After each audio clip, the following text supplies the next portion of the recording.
Hey folks, your OS Reviews. You're watching our video first look and a quick review of the PowerLead PL-C05. This is a 1080p HD resolution camcorder that you can find on Amazon for about 85 bucks.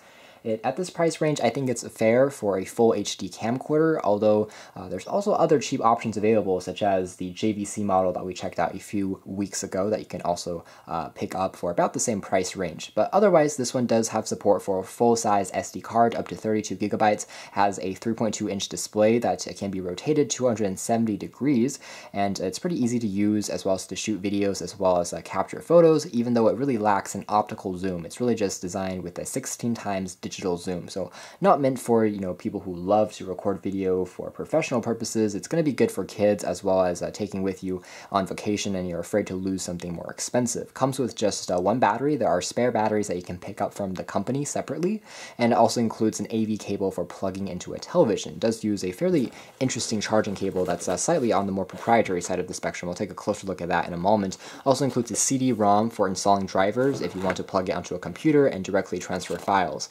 It has a few requirements as far as operating systems for that driver CD, but otherwise, you can see the box here. It looks pretty nicely put together and presented. Again, the resolution is 1920 by 1080p. And opening this up, we have access to the aforementioned camera driver if you do want to install that software suite. And there's also an instruction guide that's printed in both Chinese as well as in English, tells you how to navigate the UI and sync information with the computer.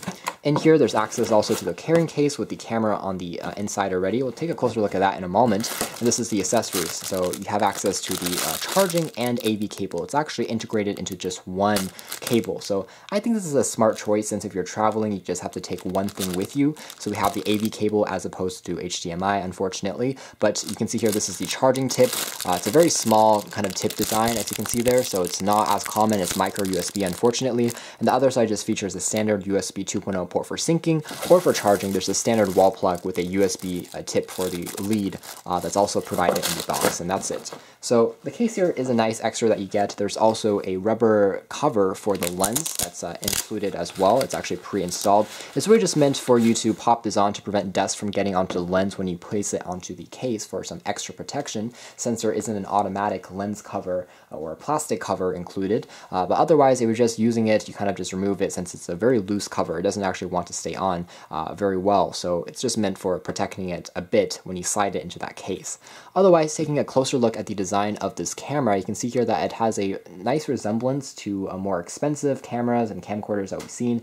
Again, similar to that JVC model that we checked out, has that same glossy piano black finish that is a fair fingerprint magnet, because it does attract quite a bit of fingerprints. It has this almost a sparkly finish, just like on that JVC model, so if it catches the light just at a certain angle, it does glow and kind of sparkles. The front also features a bit of advertisements in the form of stickers for the CMOS sensor used, and also the stabilization, even though it's not optical. The top here features access to the manual zoom controls, which feels pretty good. You can also tap on it once to select things in the menus. There's also dedicated controls for going through the menus and going through various modes, such as taking images and recording video. These are fairly tactile and responsive as well. And finally, in the back here, there's access to LED lights for charging once, and also if it's recording video, it's going to be busy and saving files. This is the battery. It's actually pre-inserted, and you can remove it pretty easily by sliding down this lever on the sides here, and then swap this out or replace one or get a second one if you do want to extend the battery life. Now, the battery life is only rated at around 2 hours of continuous video recording, which is on the shorter side of the spectrum. It's not bad. It's about average, I would say, as far as point-and-shoot camcorders are concerned, especially for 1080p camcorders. But again, if you do plan on recording longer videos, I really would recommend getting a second battery pack, because that number isn't long. The other side features access to a mono speaker for playing back your video files, since you can so that does have a mic on the front that picks up sound pretty well. And there's also a key on the front here that allows you to tap on to start and to stop recording the video files. Now, this key I found to be a little bit stiff.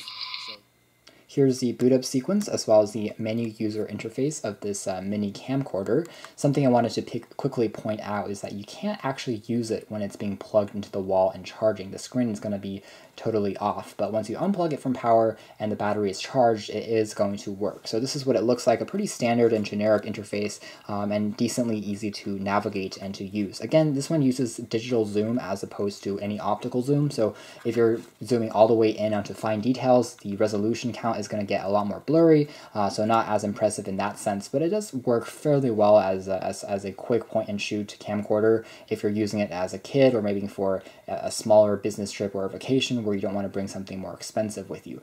You can tell here that the display here doesn't have very good viewing angles. It is a typical LCD, so it's not an IPS screen, but it is fairly bright, so you can still kind of see it under brighter environments like outdoor environments. It still works, but it's not touch sensitive, nor is it, again, the best viewing angles in the world. You can rotate the screen all the way around, which is a nice feature to have, so you can rotate it like such for recording video a bit more easily if you want to hold it, let's say, with one hand only. Bottom left-hand corner, there's also settings for the focus as well as brightness, the resolution, so we're on 1080p right now, and there's also settings for how much memory is remaining once I have an SD card inserted. So I didn't have any issues as far as recognition with an SD cards, and performance as far as recording and saving files was fairly fast. I'm guessing because the actual megapixel count on this camera is quite low, and it compresses images as well as kind of upscales it using the software to get that high resolution effect. But it's not as impressive as definitely a more expensive camcorder, so that's one of the downsides here. Performance is not going to be even as good as the JVC model that we checked out a few months ago, and that was, again, another low-cost, budget-oriented digital camcorder. So taking a quick look at some other things you can check out with this menu, I can change things like turning the flash on and off. You can see here that the flash will be turned on to the side there. I can also go through things such as turning and toggling between, again, the balance mode, so the EV on the very top is going to change up and down, and otherwise I can also tap on the menu key once to change the resolution. I can turn on things like metering, white balance effect, turning the date stamp on or off, turning this beep every single time that I tap on something on or off as well. So I can go on settings there to check that part out. And otherwise, I can tap on the playback key there if I have any media stored onto the card, recorded, or taken by the camcorder, and that works fairly well. I can also tap on the display key there once to get rid of all of the icons if I just want an unfiltered viewfinder to get the, largest and easiest way of checking out my surroundings. I can tap on that as well. Tapping on display one more time turns the screen off completely, even though the camcorder is still on and you can still technically record video. So that's some of the things that you can check out. Over here, there's a self-timer mode that you can tap on to turn on the self-timer. Standard interface and easy to navigate and get used to, despite the fact it's not touch sensitive. So next, we're going to do a quick sample clip to show you guys the quality of the video that you'll get from this.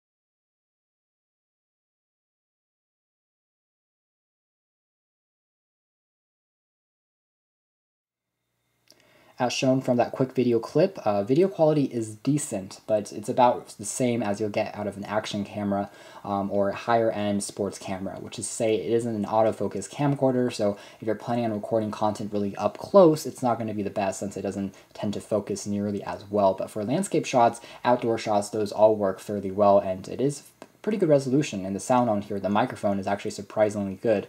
However, it's definitely not as good as a manual focus or a dedicated autofocus, a camcorder, and I do wish there was an optical zoom built in, but again, this is a fairly low cost, so that's one of the areas where they were able to reduce and cut corners in this particular area. But as long as you know that you're not getting, the best camcorder in the world, you're getting something fairly low end, it does work, but it works best, outdoors and brighter environments, and I think that you should get a decent experience out of this. I still do prefer the JVC model that we checked out, just because price point really is quite similar as far as design and dimensions. Again, they are quite similar, but this one really doesn't perform nearly as well in the video department, but it still is acceptable. So that is the bottom line that you'll see here.